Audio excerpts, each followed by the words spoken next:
You think Common Ground is worth a buck? Consider leaving a tip at lptv.org. Lakeland Public Television presents Common Ground, brought to you by the Minnesota Arts and Cultural Heritage Fund and the citizens of Minnesota.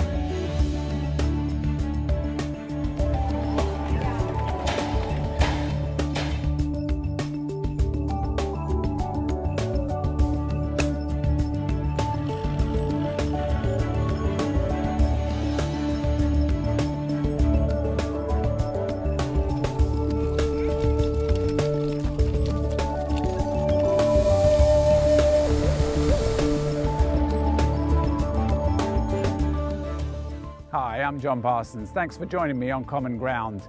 We're off to Park Rapids to see a wonderful corn maze that reflects our heritage, our history, and our culture.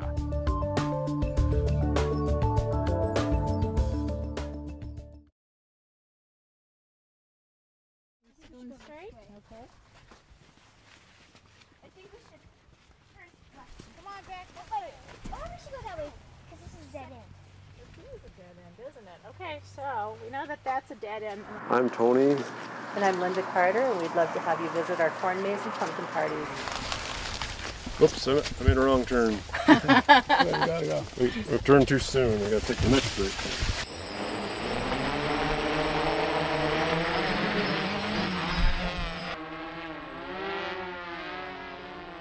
So when you go up, you should see a great shot of Tony's scene of Itasca. Some pine trees on each side, a loon in the middle, a canoe with two people in it, a father holding a little girl's hand pointing out, some water. There's also kind of a mock-up of the Headwaters sign that says the Heart of Minnesota. I guess it appealed to me. I got like the nature and the history of the Itasca Park and the headwaters, and it's kind of I was, like I say, looking to do it on Lewis and Clark, but I thought Itasca with the story of the explorers trying to find the headwaters was more relevant to our area. And The first year his corn maze was, I believe it was about 4.5 acres, and it was the state of Minnesota with a giant loon. Last year he did George Washington on horseback, and this year the feature is on Itasca State Park. What he does is he has graph paper, the real tiny squares, and each square is a stalk of corn. And then they go out, and the different flags are for different measurements, 10 rows, 50 rows, 100 rows, so that they could tell easily as they're cutting it out where they are in the graph paper. they kind of flagged it out. Flags, and then he's using just lime to mark the boundaries, making an eagle here right now. He's marking out the borderline of this eagle. When he gets it all laid out, then we just take hose and take out the corn. When you go to cut the maize, you got to make sure you don't make a mistake, because it's hard to correct. Once the corn's cut down, it's hard to go back and fix it. So yeah.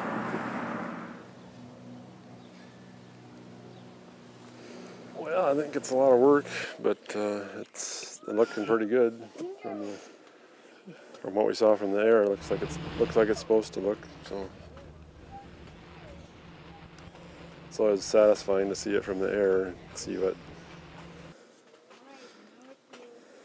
that it turned out right, I guess.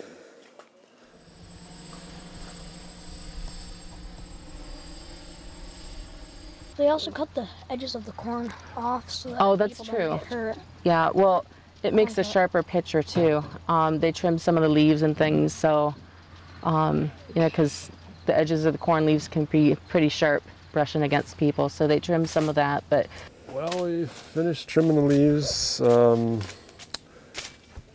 and then the maze is pretty much done. We're kind of getting rid of some weeds. We kind of make sure the trails are clear so nothing for people to trip on. And I haven't done this fish yet, but this is all done. Bulk of the work is behind us now. I've got to keep watering it if it doesn't rain.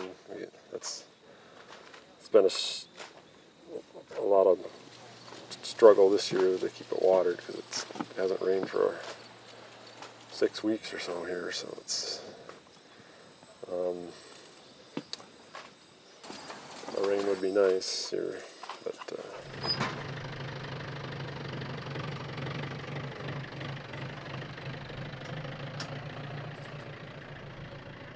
we put little quiz stations in, places for people to find, stations for people to find, and then they can punch their card and show that they've reached all the stations, and then there's also the quiz that they can try to complete. I put quite a few signs out in the maze just to make it more interesting. Quotations and jokes and stuff, maybe some other interesting things out here. Try to make it more than just trails in the corn, try to make it more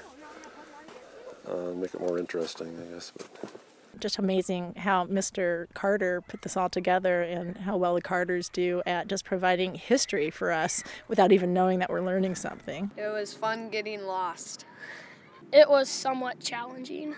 It was awesome. Hey, Ginge.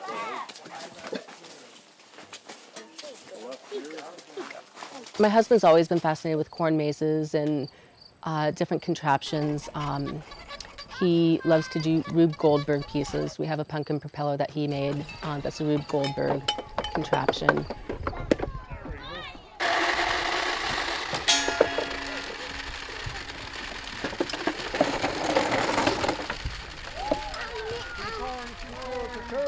His mind is unique. He has so much going on and so much creativity. Behind me is our mechanical scarecrow band that he came up with. We went down to Vala's in Omaha, Nebraska last year, and that's the largest pumpkin patch in the United States, the one that got them all started.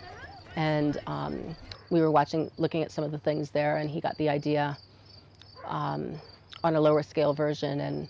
And he had the help of one of his workers, one of his teenage workers here, who's also very mechanically inclined, and kind of collaborated on what they want. And Tony kind of oversaw quite a bit as Taylor was doing a lot of the work, and went from there. well, we started real small with just here at our market, we had just a real small area to make a maze, and I think it was back when corn mazes were first starting in the middle 90s, I think. And we just built a maze with corn. We hauled corn stalks in and set them up in a small maze. And I think for quite a few years we made real small mazes with fencing and a small plot of corn. And and for quite a few years I was thinking about, what if we moved this to the farm and made it a full-size corn maze. So that was in the back of my mind for a long time.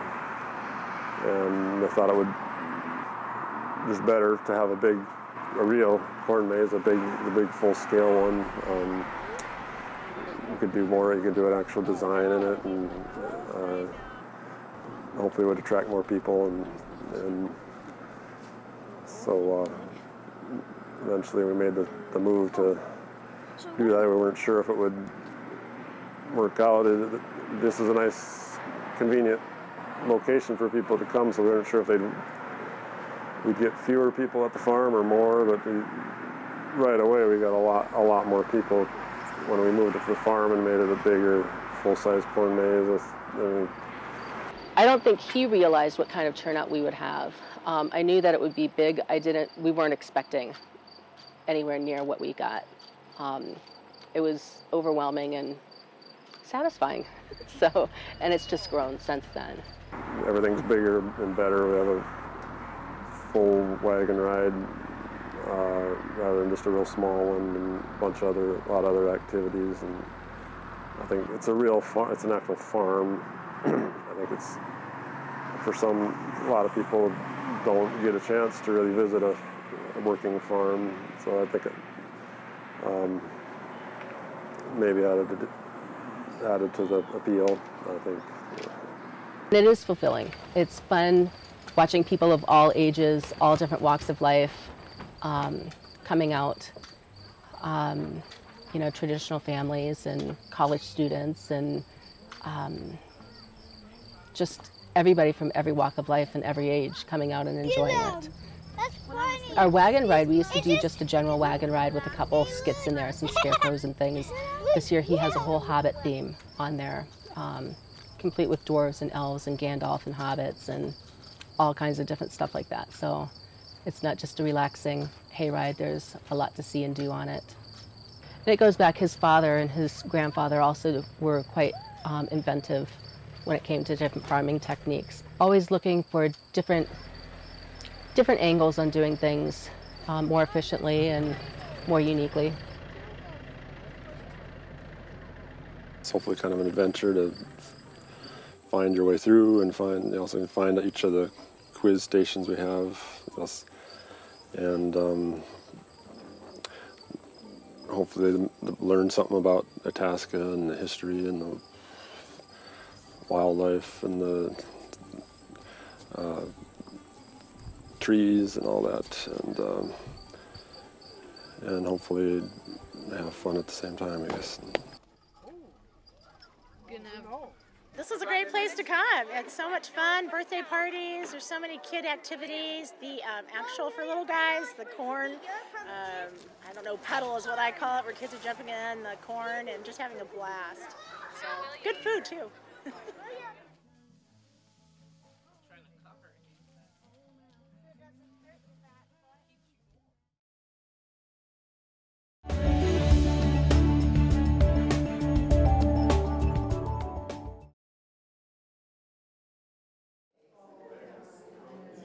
My name is Deb Kruger, and we're at Bemidji State University in the Ramsey Gallery at Bangsburg Hall. This is the Mid-Winter Interlude. It's our time to celebrate the faculty and staff's arts and crafts. We have a lot of talented people here, and so this is a time to just celebrate us in the Midwinter Bois. This is our 4th year. It got started in 2010, and it came about because I had a friend who was going to be retiring, and she did beautiful artwork. And I said, well, you should do a show. She said, oh no, I couldn't do that. So I started looking around campus. I found a guy who did wood carving. I found somebody who did painting, somebody who did quilting. And so I went to her and I said, how about if we got a whole bunch of people together? Would you do it then? Oh, sure, she said, maybe I could do that.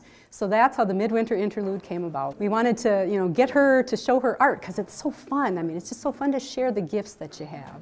So this is a way for people who have artistic gifts to give to the community.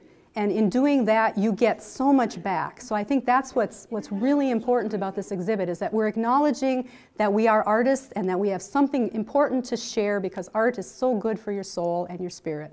And I just think that it really lifts you up and makes you a happier person, and might give you some ideas for things that you'd like to do too. So it might inspire you to get involved in the arts. Well, we have everything from woodworking, a beautiful lamp that somebody made, a bookcase that's actually got the ends like tombstones, because he sees the printed word as a dying art, and so he kind of did that as a shrine to that. We've got beautiful jewelry, handmade jewelry that's just absolutely gorgeous, knitting that is just beyond belief. I mean, this woman is just so talented. We've got photography, something from a trip that somebody took to the mountains, and that was on a bucket list, and so they went on a trip to the mountains, and these are pictures that they took. We've got crocheted blankets that are donated to the Humane Society to raise funds. We've got paintings. One of the professors is a graphic artist, but she does this as a form of relaxation, so she does acrylic painting. We've got quilting. One woman enters contests all over the state and is in quilting guilds. We've got drawings. One of our philosophy teachers is also an art philosophy person, and he does beautiful etchings and drawings, watercolors. We've got knitted hats and headbands. We've got necklaces. We've got drawings. One guy who used to do drawing, and he gave it up for a while because he was too busy, and then this kind of got him back into it, and he started doing it again. And this is kind of to encourage people to get into their art that they maybe used to do, but they haven't had time to do it. One of our deans does photo books. So she's done wedding books, and her dog is a therapy dog, so she did a book of her dog. And I've got a little bio with pictures in each of the exhibits, and you can get to know our professors, our staff. You can see the beautiful things that they do and get to know them as people rather than just professors and people who work at BSU. This is a way to get to know each other and just all kinds of neat stuff. If somebody comes to visit the gallery, what I'd like them to see is community. We are a community here at BSU, and we're part of the Bemidji community. Like last year, we had one gal that wanted to do mosaic. She got together with the person who did mosaics and said, you know, could you show me how to do this project? And somebody else who said, I didn't know they were from Warroad. I'm from Warroad, you know. So it's just a way to get to know each other and promote community. I think that's really important. Well, if you'd like to come and see our show, we usually have advertising on the radio. We have advertising in the paper. It's on the website at BSU. It'll be on our marquee. So just watch for that. And we always hold it in the spring, starting in the middle of February. And then it goes through spring break. So you got a whole month to come and see it. And you can come more than once because you can't get it all in one visit usually because there's so much beautiful stuff here. And you know, you can read through some of it briefly, but you come back again and again, and it's so fascinating. That's right, you can see something different every time you come to look at it. So if you have any requests for next year, just be sure and let me know, and we'll certainly try to get working on that. I'm always on the scout looking for new people to come and enter the exhibit and for people to participate in the open house. So if you've got any ideas, if you know of somebody who can really sing or who's really good at playing something, you know, be sure and come and tell me because I'm good at ferreting out that kind of stuff, and we can get them involved in our interlude. In order to contact me, you can call BSU. I'm at 218-755-2880, and you can leave a message if I'm not there. You can email me at dkrueger, K-R-U-E-G-E-R, at bemidjistate.edu. You can look on the BSU website, and there's a number listed there also. So I hope everybody enjoys the exhibit, and I hope you get a chance to come and come more than once because it's a lot of neat stuff. And this time of year, we kind of need something to brighten up our day because it's been cold and white and gray for a long time. So please come and join us for our Midwinter Interlude. It's a bright spot in your day, and I hope you'll really enjoy the exhibit.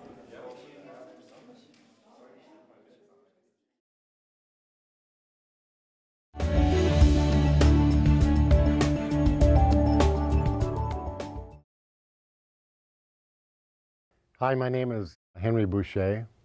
My Indian name is Ogidjida, which means warrior.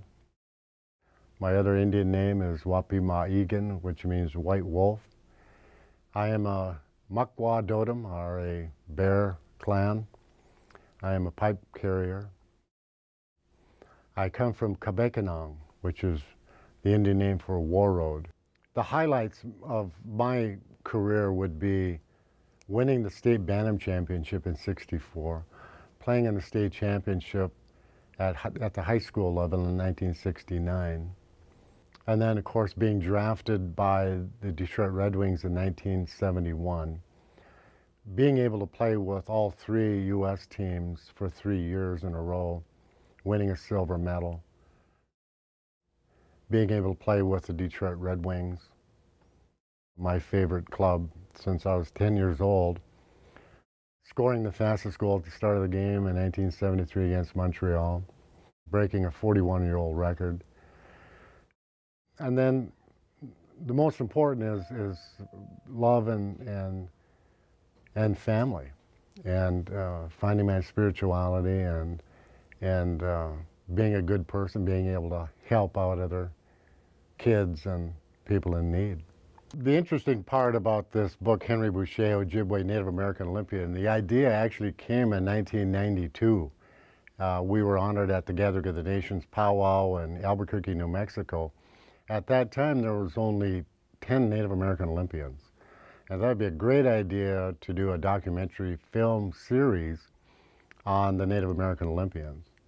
And the idea festered from '92 until 2011 when I actually started the project. And it wasn't without a lot of research, and I probably couldn't have did this book, 5 years ago.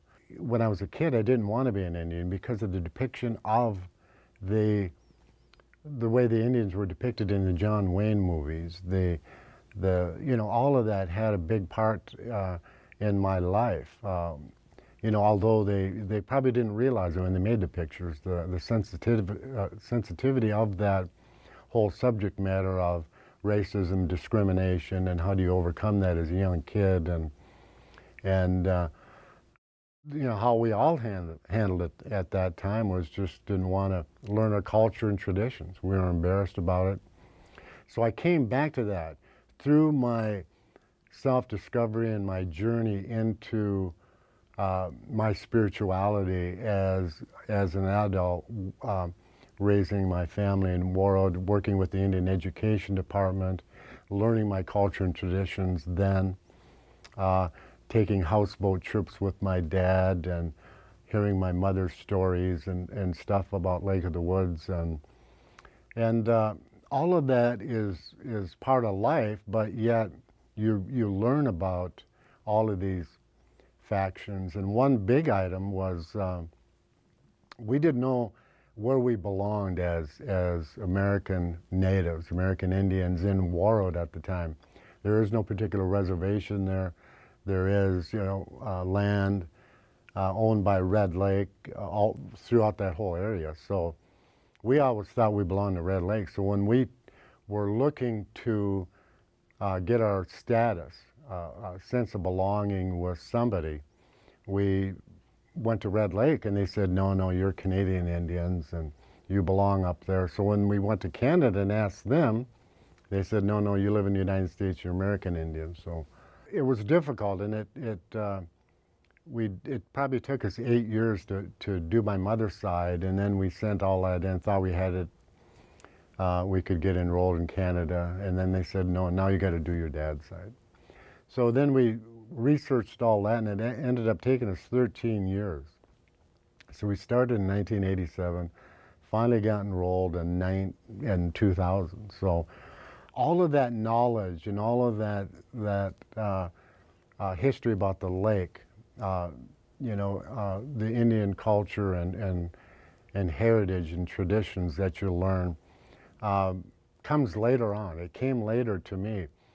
And then you know, in 2006, my youngest boy graduated from high school. I had been divorced for a couple of years and ended up going up to Anchorage and Wasilla to do hockey schools for the National Hockey League diversity program, and ended up moving up there. I love the country up there.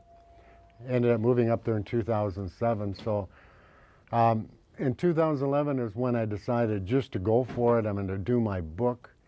I'm going to, rather than just do the story, I thought I'd just do the book and see how that was perceived. And I always consider Alaska my mountaintop, where I can look back and reflect and do, you know, do the things, and my thoughts are clear. There's a different energy up there, and put it all together. I sat down in 2.5 months and wrote this book, outlined it 64 chapters, 65 chapters. I cut it back to 64, and then I edited.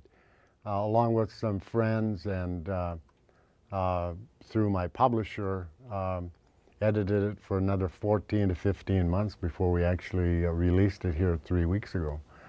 So it's a great story. It has a lot of information in there about the history, the settlement of Warroad and Roseau County and Lake of the Woods, and all my family histories in there, how those two arms got together and then intermarried, and how I started playing road hockey with a taped up snooze can, and how I started my journey. Then it goes into my career, and then my downfall as a person. After my eye injury and my tragedy of having that taken away at a young age, and walking out that door and not really knowing what to do or where to go or how to act, or all of the glory was gone, and you know, you survive through perseverance. They say that if you're going through hell, keep going, and certainly, you know, I was looking for that spirituality, and it tells the whole story. It started for me when I found a whole golden eagle out in the spring when I was living in Idaho, and I knew through my culture, I just knew instinctively that that was a sign in my life that something significant was going to happen, and I needed to watch for those opportunities, those doors opening, the doors that were closed, but new ones would develop, and I just had that faith. And from that time on, I found all that spirituality, going back to Warroad, working in Indian education, coaching the kids for 25 years, going through the whole research of my lineage on both my dad and my mother's side, the relationships, the family, loving and care that you get from them, and you walk into the daylight again. It seemed that life was going to be okay. Thanks for watching. Join me again next time on Common Ground. If you have an idea for a Common Ground piece that pertains to North Central Minnesota, email us at legacy@lptv.org or call us 218-333-3022. To view any episode of Common Ground online, visit us at lptv.org.